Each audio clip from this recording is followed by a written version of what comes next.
Ever had a pet that could outsmart you, outrun you, and nearly wreck your life?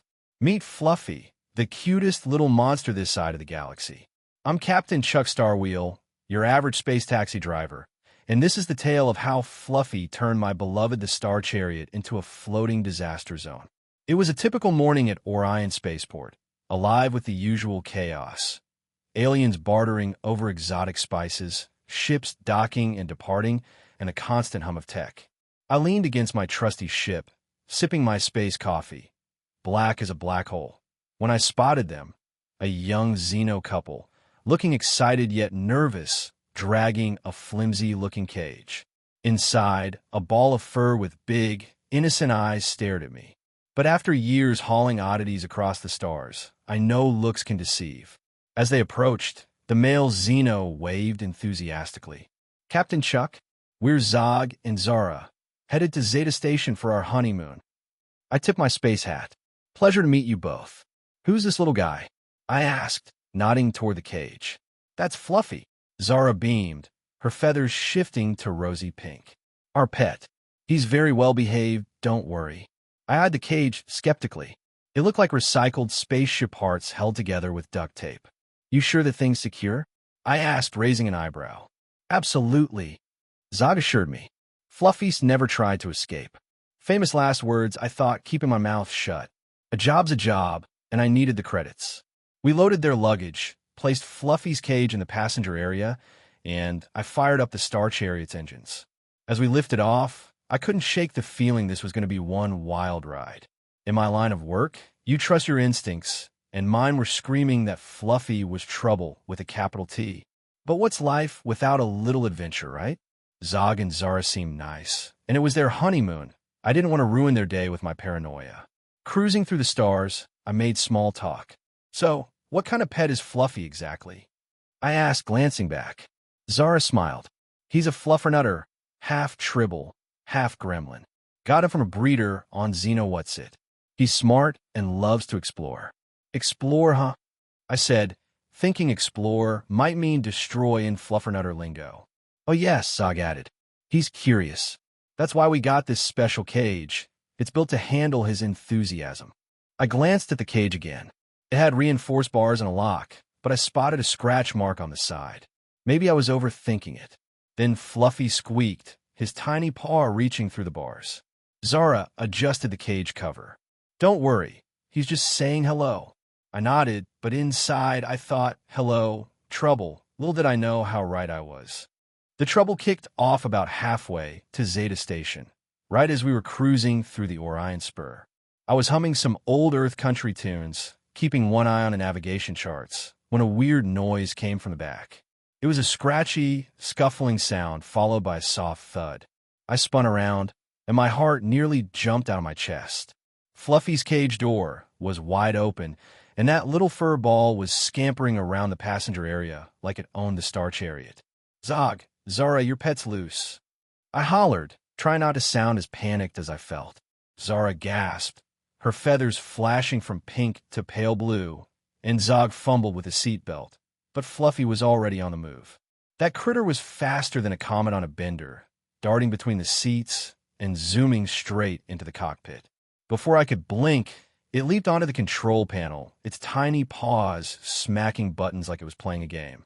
"Get off there, you little menace," I shouted, swatting at it gently, but Fluffy dodged like a pro. It kept tapping, and suddenly alarms blared, red lights flashed, and the ship's AI started rattling off errors in that annoying monotone. "Warning, navigation system override. Warning, life support malfunction. Warning, self-destruct sequence initiated." "Self-destruct?" I roared, eyes bugging out. "Zog, get your butt in here and help me." Zog stumbled into the cockpit, arms flailing as he tried to grab Fluffy, but that thing was too quick. It hopped off the panel, scurried across the floor, and dove under my seat. I heard a crunching sound. Oh no, it was gnawing on the wiring. Not the wires, Fluffy. "Those keep us alive." I pleaded, but it was no use. Sparks shot out from under the console, and the acrid smell of burnt plastic hit my nose. To make matters worse, we were entering the asteroid field, a mess of spinning rocks, some as big as space stations. One wrong move, and we'd be cosmic confetti. I gripped the controls, dodging left and right while sweat dripped down my forehead. Zara, can you get Fluffy out from under there? I asked, my voice tight. Zara dropped to her knees, waving some Xeno treats, but Fluffy wasn't buying it.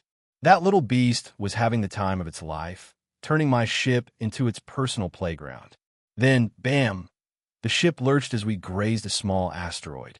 The jolt sent Fluffy flying out from under the seat, right into my lap. I thought I had it, but it squirmed free, claws scratching, and bolted toward the engine room. Oh, for the love of all that's holy! I growled, but I couldn't chase it. The asteroid field demanded my focus. I yanked the controls, weaving through the rocks, but every glance back showed Fluffy causing more chaos. It had reached the cargo hold and was batting around the emergency oxygen tanks like they were toys. One bad hit, and we'd be breathing vacuum. Zog, cargo hold now. Stop Fluffy before it kills us all. I barked. Zog gave an awkward salute and ran off, tripping over a loose panel. I shook my head, muttering, rookies. My hands are shaking, not just from stress, but because Fluffy had knocked over my space coffee earlier, and I was jonesing for caffeine. As I dodged a house-sized asteroid, I spotted Fluffy back in the cockpit. Somehow, it had climbed onto the communication console, and, in its frenzy, hit the distress signal button. Perfect. Now every pirate and bounty hunter in the sector knew where we were. Fluffy, you little space rat, get down. I yelled, but it was too late. The signal was blasting, and my radar lit up with blips, 3 ships, closing fast. I slammed the cancel button, killing the signal, but the damage was done. We had company, and they weren't here for tea. First things first, I needed to catch Fluffy. I saw it hiding behind a storage unit, those big eyes peeking out all innocent-like. I pulled a piece of space jerky from my pocket and waved it. Come on, Fluffy, you like this, don't you? I said, trying to sound sweet. Its nose twitched, and it crept forward, lured by the smell. Just as it reached for the jerky, another asteroid clipped us, shaking the ship. Fluffy bolted, this time diving straight into the ventilation shaft. No, no, no, I groaned, watching its fluffy tail vanish into the narrow opening. Now, I had a fluffernutter loose in the vents, a damaged ship, and pirates on our tail. This is why I don't do pets, I muttered, wiping sweat from my brow. I turned to Zog and Zara, who were back in the cockpit, looking like they'd seen a ghost. All right, folks, here's the plan. Zog, keep the ship steady through this asteroid field. Zara, help me get Fluffy out of those vents. Zara nodded, still clutching her treat bag, and we grabbed a toolkit to open the vent access panel. I could hear Fluffy's tiny paws pattering inside, like it was on a grand adventure. Careful, I warned Zara. Don't let it bite you. No telling what germs it's got. Fluffy's clean. Zara snapped, but her eyes showed doubt. We pried the panel open, and I shone a flashlight into the shaft. Fluffy's glowing eyes stared back, about 10 feet in. Come on, you little troublemaker, I called, but it didn't budge. I waved the jerky again, but Fluffy was too smart. It just sat there, mocking me. Then, Zog shouted from the cockpit. Captain, the ships are closing in. They're hailing us. Pirates. Of course. Hold them off, Zog, I yelled. We're busy here. But Fluffy wasn't making it easy. It scurried deeper into the vents, out of sight. If it gets to the engine room, we're toast, I told Zara, who looked ready to cry. We gotta go in after it, I said, eyeing the shaft. It was tight, but I figure I could squeeze through. You're too big, Zara protested. Watch me, I grunted, crawling headfirst into the vent. My shoulders scraped the sides, and it was darker than a black hole, but I kept going, following Fluffy's pattering. After what felt like forever, I found an junction where vents met. It was sitting there looking smug. Think this is funny, huh? I muttered, tossing the jerky. Fluffy pounced on it, and I grabbed its scruff. Gotcha. But when I tried to crawl back, I was stuck, my hips wedged tight. Zara, I need help, I called. What's wrong? She answered. I'm stuck, I admitted, feeling like an idiot. Pull me out. Zara giggled, but tugged my legs. After some grunting, I popped free, landing on the floor with Fluffy in hand. You're more trouble than a barrel of space monkeys, I told it. I handed Fluffy to Zara. Keep it secure this time. She nodded, hugging it tight. But back in the cockpit, Zog had bad news. The pirates are almost here, Captain. The comm screen lit up with a scarred, multi-eyed alien. This is Captain Grax of the Void Reavers. Surrender your cargo, or else. I roll my eyes. Grax, we got nothing but a couple of lovebirds and their pet. Buzz off. Grax laughed like grinding gears. That distress signal says otherwise, trucker. I glanced at the panel. Fluffy's self-destruct was still active, counting down. Zog, that's still on? I whispered. Yes, Captain. 5 minutes left, he said. No wonder the pirates thought we had something valuable. New plan, I said. Zog, Zara, buckle up. We're using the asteroids. I dove deeper into the field, using rocks for cover. The pirates followed, but their clunky ships couldn't keep up. I had the timer, 3 minutes. Zog, can you reroute the self-destruct to the cargo hold? I asked. He nodded, fingers flying. Done, Captain. What's the plan? We jettison the hold. Let the pirates think it's the prize. When it blows, they'll be too busy to chase us. I hit the release, and the hold floated free. The pirates swarmed it, and when the timer hit 0, it exploded in a dazzling blast. The shockwave rocked us, but we were clear. The pirates' ships were caught in the chaos, shields flaring. I hit the thrusters, and we shot out of the asteroid field, leaving them behind. With the pirates out of the picture, thanks to that explosive cargo hold trick, I had to tackle the real headache. Fluffy was still loose, and now that little space gremlin had scampered into the ventilation shaft. That fluffernutter had already turned my ship into a circus, and I wasn't about to let it mess with the life support or anything else critical. Time to get my hands dirty, literally. I grabbed a bag of space kibble from the galley, those crunchy treats that every pet from here to Andromeda can't resist, and headed to the cockpit. Zog and Zara were there, looking like they'd just survived a supernova. Zara's feathers were still a nervous shade of blue, and Zog's hands shook as he fiddled with the navigation panel. All right, you two, I said, keeping my voice steady. Keep an eye on the ship systems. Make sure we don't spring a leak while I'm chasing this cosmic dust bunny. Zara nodded, clutching her hands together, while Zog managed a weak, "You got it, Captain." I knelt by the vent access panel near the cockpit and pried it open with a crowbar. The shaft yawned before me, dark and narrow, with faint glints of light bouncing off the metal walls. It smelled like old oil and dust, the kind of place you'd expect to find a rogue robot or two. Fluffy, you in there, you little troublemaker? I called, shaking the kibble bag like a maraca. A soft meow echoed from deep inside, but no sign of that furry menace moving closer. Come on, buddy, I got your favorite snacks right here. I coaxed, rattling the bag again. Nothing. Fluffy was either too cozy or too spooked to budge. I sighed, knowing what came next. Looks like I'm going spelunking, I muttered, grabbing my flashlight. The shaft was tight, but I've squeezed through worse, like that time I hid from a tax collector in a cargo crate. I crawled in on my elbows, the cold metal pressing against my sides. The flashlight beam cut through the gloom, revealing dust bunnies. Real ones, not Fluffy, and the occasional scuff mark where the little critter had passed. The air was stale, tickling my nose, but I kept going, following Fluffy's faint meows. After navigating a maze of twists and turns, I spotted it, perched in a small alcove where the shaft widened.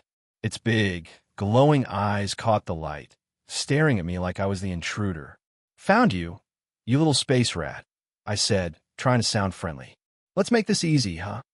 I shook the kibble bag, and Fluffy's nose twitched, its ears perking up. It took a cautious step forward, then another, drawn by the promise of a treat. I held my breath, ready to grab it, but just then the ship jolted hard. A dull thud echoed through the hull. Another asteroid grazing us in this damn field. The shake sent me, sliding an inch, and Fluffy bolted back into the shadows, its tail a fleeting puff of fur. "Son of a meteor!" I growled, banging my head on the low ceiling. Now I had to start over. I steadied myself, ignoring the ache in my knees, and tried again. This time I got smart. I sprinkled a trail of kibble along the shaft floor, like breadcrumbs for a cosmic Hansel and Gretel. "Follow the goodies, Fluffy." I said, placing each piece carefully. You know you can't resist. After a tense minute, Fluffy's nose poked out from the darkness, sniffing the air. It spotted the first piece of kibble and pounced, gobbling it up. Then it moved to the next, and the next, inching closer to me with every bite. I stayed still, barely breathing, as it followed the trail right into my reach. When it was close enough, I lunged, snatching it by the scruff. Gotcha, you little escape artist. I whooped, my heart pounding with triumph.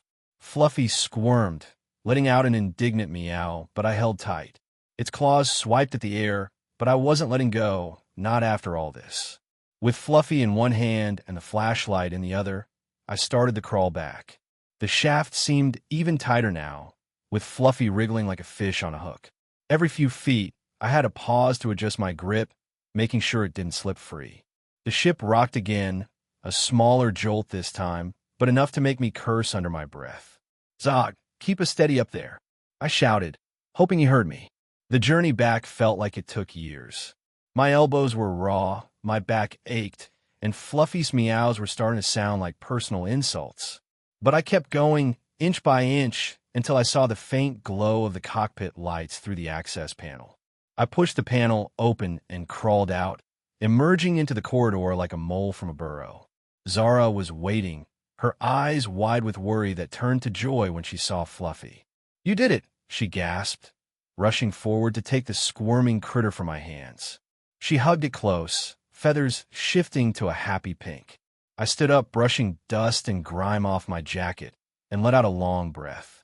Yeah, but let's not make this a habit, I said, giving Fluffy a mock glare. It looked back at me, all innocent, like it hadn't just turned my ship into its personal playground. With Fluffy safely back in Zara's arms, the tension in the air melted away like ice in a supernova. Zara's feathers shifted to a soft, contented pink as she nuzzled the little fluffernutter, who purred contentedly as if the whole ordeal had been just another game. Thank you, Captain Chuck, Zara said, her voice thick with emotion. I don't know what we would have done without you. Zog, still looking a bit pale from the earlier chaos, managed a weak smile and added, Yeah, you're a real lifesaver. We'll be sure to leave you a 5-star review. I chuckled, waving off their gratitude. Just doing my job, folks. Now, let's get you to Zeta Station so you can enjoy the rest of your honeymoon without any more surprises. As the Star Chariot approached Zeta Station, its sprawling structure loomed ahead, a beacon of civilization amidst the vast emptiness of space. I maneuvered the ship into the docking bay with practiced ease, and soon enough, the couple was disembarking, Fluffy's cage now doubly secured with extra straps and locks that I'd insisted on. Take care, you two, I called after them as they stepped onto the station's platform. And remember, keep that little rascal on a tight leash, metaphorically speaking, of course. Zara laughed, holding up the cage. We will, Captain. Thanks again for everything. Zog gave me a thumbs up, his confidence seemingly restored now that his feet were on solid ground. Safe travels, Captain Chuck. I watched them disappear into the crowd of aliens and travelers, then turned back to my ship with a sigh. Time to face the music, or rather, the mess. Walking through the Star Chariot, I took stock of the damage. The control panel was a disaster. Buttons stuck, screens flickering, and bite marks on the edges. I'd have to recalibrate everything. Underneath, the wiring was a tangled mess of chewed cables and exposed wires. A miracle the ship hadn't shorted out completely. Then there was the cargo hold, where Fluffy had knocked over several containers, spilling their contents everywhere. Space fruits were rolling around. Exotic spices had to be vacuumed up, and there were even some personal items from Zog and Zara that had fallen out during the commotion. As I picked up a small, shiny object, I realized it was a locket, probably Zara's. I opened it and saw a picture of her and Zog, looking happy and in love. I smiled, thinking about how their honeymoon had almost turned into a disaster, but thanks to my quick thinking, they could continue their trip without further incident. I decided to keep the locket safe until I could return it to them, but then I remembered they had already left. Oh well, maybe I could send it to them later via space mail. First things first, though, repairs. I grabbed my toolkit and got to work on the control panel. Carefully, I pried up the stuck buttons and tested each one, making sure they responded correctly. Then, I crawled under the console to assess the wiring. It was worse than I thought. Several key systems had been compromised. I spent the next few hours splicing wires, replacing components, and generally cursing Fluffy under my breath. But as I worked, I couldn't help but admire the little critter's tenacity. It had certainly given me a run for my money. Once the control panel was functional again, I moved on to the cargo hold. I vacuumed up the spilled spices, gathered the space fruits, and organized the scattered items. As I worked, I found myself humming an old Earth tune, something about a dog named Bluey, which seemed oddly fitting.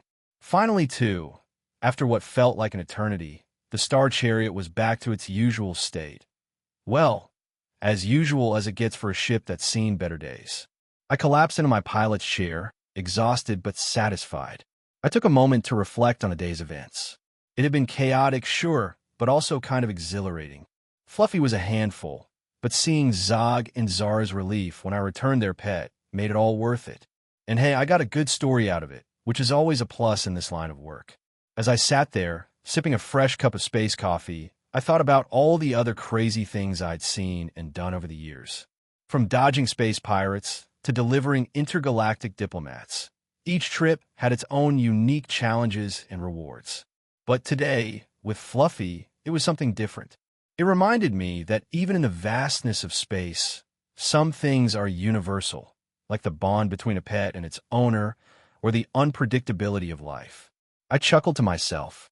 Who knew that a little fluffernutter could cause so much trouble? But that's what makes this job interesting. You never know what's going to happen next. Just then, the comm system beeped with a new job request. I glanced at the screen and saw it was from a high-profile client, a renowned scientist who needed transport to a research station on the edge of the galaxy. Sounded like an easy gig, but I knew better than to assume anything. I accepted the job and started plotting the course. As the Star Chariot hummed to life, I felt a familiar excitement building. Another adventure awaited, and I was ready for it. But first, I made sure to double-check that all the vents were securely closed. No more surprise visitors, thank you very much. With that, I set off into the stars, leaving the mess of today behind and looking forward to whatever tomorrow might bring. As I piloted through the cosmos, I couldn't help but think about how much I love this job. Sure, it was dangerous, unpredictable, and sometimes downright ridiculous, but it was also exhilarating, rewarding, and never boring. Each day brought new faces, new places, and new stories to tell. And who knows, maybe one day I'll write a book about my adventures. But for now, I'll just keep driving one fair time across the galaxy and beyond. With that thought, I leaned back in my chair, put my feet up on the dashboard, and let the stars guide me home. And so ends another tale from the log of Captain Chuck Starwheel, space taxi driver extraordinaire.